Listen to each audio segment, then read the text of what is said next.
Good morning, students. Kavita Nandwani is here, your SST teacher. Yesterday, I gave a special class of air atmosphere. Today, I will study a next part of the lesson. Atmosphere, of composition and structure of atmosphere. Last lecture में हमने study किया था कि atmosphere क्या होता है, atmosphere of composition, atmosphere किन से मिलकर बना है और स्ट्रक्चर ऑफ एटमॉस्फेयर क्या था।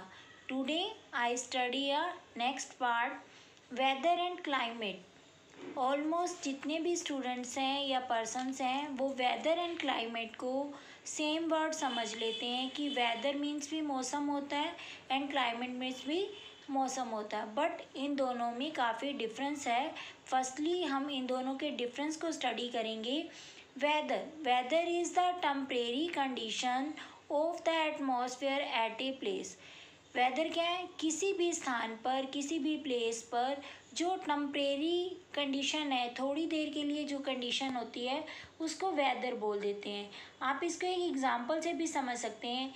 जैसे मॉर्निंग में सुबह जब हम उठते हैं तो सूरज की धूप तेज़ होती है, सनशाइनी डे, हम उस डे को सनशाइनी डे भी बोल देते हैं।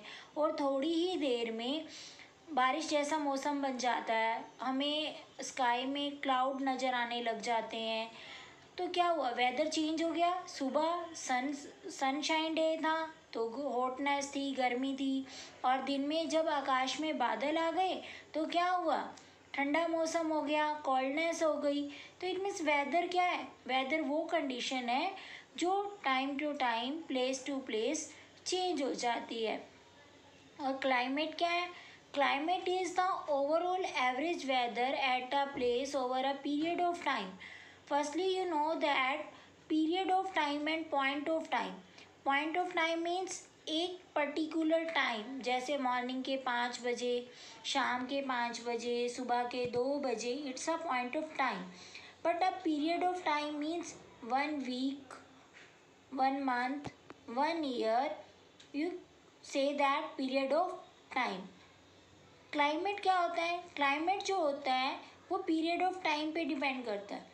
अगर मान लो एक साल में किसी जगह पर, एनी प्लेस पर जो मौसम है वो एक जैसा रहता है तो उसको हम बोल देते हैं क्लाइमेट। आप इसको एक एग्जांपल से भी समझ सकते हैं। जैसे सहारा डिज़र्ट है, अब सहारा डिज़र्ट में आप ईयर के किसी भी टाइम पर चले जाओ तो वहाँ पर हॉटनेस है, वहाँ पर गर्मी है, वो एरिया क्या है, गर्म एरिया है, तो उसका क्लाइमेट कैसा बोल सकते हैं हम वहाँ का, कि वो हॉटनेस एरिया है। ऐसी क्लाइमेट की कंडीशन अगर हम बात करें, आप किसी हिली स्टेशन पर चले जाओ तो वहाँ पर कैसा क्लाइमेट होता है, कोल्ड होता है, कोल्डेस्ट क्लाइमेट होता है। तो आपको क्लियर हो गया कि वेदर क्या होता है और क्लाइमेट क्या होता है। वेदर क्या होता है और क्लाइमेट क्या होता है। वेदर जो एक पॉइंट ऑफ टाइम पर होता है, उसकी condition day to day, hour to hour change होती है। और क्लाइमेट क्या होता है, क्लाइमेट जिसके अंदर एक पर्टिकुलर टाइम पीरियड दिया होता है आपको, 1 ईयर में या 1 मंथ में, उस जगह का क्लाइमेट, एटमॉस्फेयर कैसा रहता है उसको हम बोल देते हैं क्लाइमेट। अब हम स्टडी करेंगे क्लाइमेट के कुछ पार्ट्स होते हैं, जैसे टेम्परेचर, वाइंड, एयर प्रेशर। आज हम स्टडी करेंगे फर्स्ट पार्ट की, टेम्परेचर। टेम्परेचर क्या होता है, the degree of hotness and coldness of the air is known as a temperature. देखो, अब हमें पता कैसे चलता है कि सर्दी है या गर्मी है, हम लोग फील करते हैं। फर्स्टली फीलिंग से हमें पता चलता है कि मौसम कैसा है। तो the degree of hotness and the coldness of the air is known as temperature. Means air का, हवा का गर्म होना या हवा का ठंडा होना, उससे हमें पता चल जाता है कि टेम्परेचर क्या है। The temperature of the atmosphere change not only between day and night but also from season two season. अब जिस तरह से वेदर और क्लाइमेट में डिफरेंस है, वैसे ही जो टेम्परेचर है वो एटमॉस्फेयर के चेंजेस के अकॉर्डिंग होता है। कभी डे में भी कोल्डनेस हो सकती है, कभी रात में भी, नाइट में भी कोल्डनेस हो सकती है। सीज़न टू सीज़न, जैसे अपने इंडिया के अंदर 4 सीज़न आते हैं, summer season, rainy season, winter season, spring season. अब बात करते हैं, देखो समर सीज़न। समर सीज़न में क्या होता है, हॉटनेस होती है, गर्मी होती है। जैसे आजकल अभी दिन चल रहे हैं तो काफ़ी गर्मी होती है। हॉटनेस होने पे जो हमारा टेम्परेचर का लेवल है वो इंक्रीज़ हो जाता है। अभी हम नोटिस करें तो डे टू डे जो हमारा हॉटनेस है, मतलब डे टू डे जो टेम्परेचर है वो 40 डिग्री, 46 डिग्री, 35 डिग्री ऐसे हो रहा है। और जबकि विंटर में हम अपने टेम्परेचर को चेक करते हैं तो वो 10 डिग्री, 15 डिग्री इस तरह से होता है। तो टेम्परेचर क्या है, डिग्री है। डिग्री को अब कैसे मेज़र करते हैं, टेम्परेचर इज़ द इंसोलेशन। अब बात आ गई कि इंसोलेशन क्या होता है।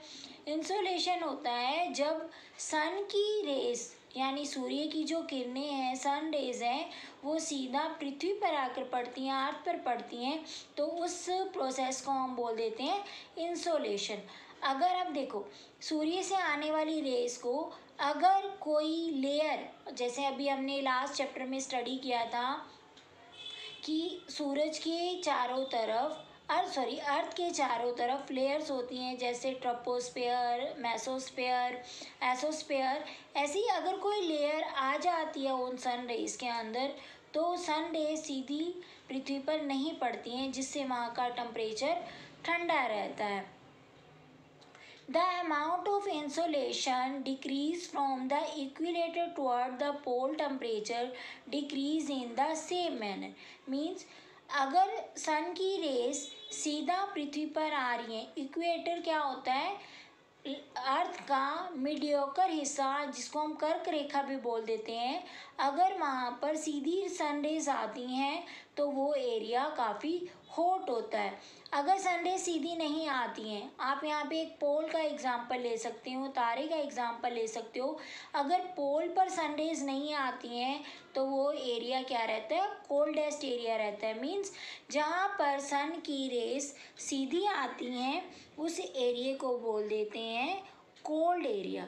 और जहाँ जहाँ पर सन की रेस सीधी नहीं आती हैं उस एरिया को बोलते हैं कोल्ड एरिया। और जहाँ पर सन की रेस सीधी आती हैं, गर्मी होती है, तो उस एरिया को बोल देते हैं hot area. Temperature in cities much higher than the village. अब देखो सिटीज़ में, शहर में क्या होता है कि जो टेम्परेचर है वो काफ़ी हाई रहता है, और जो विलेज एरिया हैं, जो ओपन एरियाज़ हैं, वहाँ पे जो टेम्परेचर है वो काफ़ी कोल्ड रहता है। क्यों रहता है, क्योंकि वो ओपन एरिया होते हैं, वहाँ पे जो एयर है वो एयर इजीली ग्रो करती है। अब बात करेंगे the standard unit of measuring temperature. Temperature को कैसे मेज़र किया जाता है, फर्स्टली आपको ये क्लियर होना चाहिए कि मेज़रमेंट क्या होती है और स्टैंडर्ड यूनिट क्या होती है। देखो, अगर आपको किसी लाइन को मेज़र करना है, मैथमेटिक में आप स्टडी करते हो, अगर आपको किसी लाइन को मेज़र करना है तो आप क्या करते हो, स्केल ले लेते हो, उससे आप मेज़र कर लेते हो मीटर में, सेंटीमीटर में। अगर आपको कोई आर्क लगानी है तो आप क्या करते हो, प्रकार का यूज़ कर लेते हो, ठीक है, परपेंडिकुलर का यूज़ कर लेते हो आप किसी चीज़ को मेज़र करने के लिए। अगर आपको अपनी हाइट मेज़र करनी है तो भी आप स्केल का यूज़ कर लेते हो।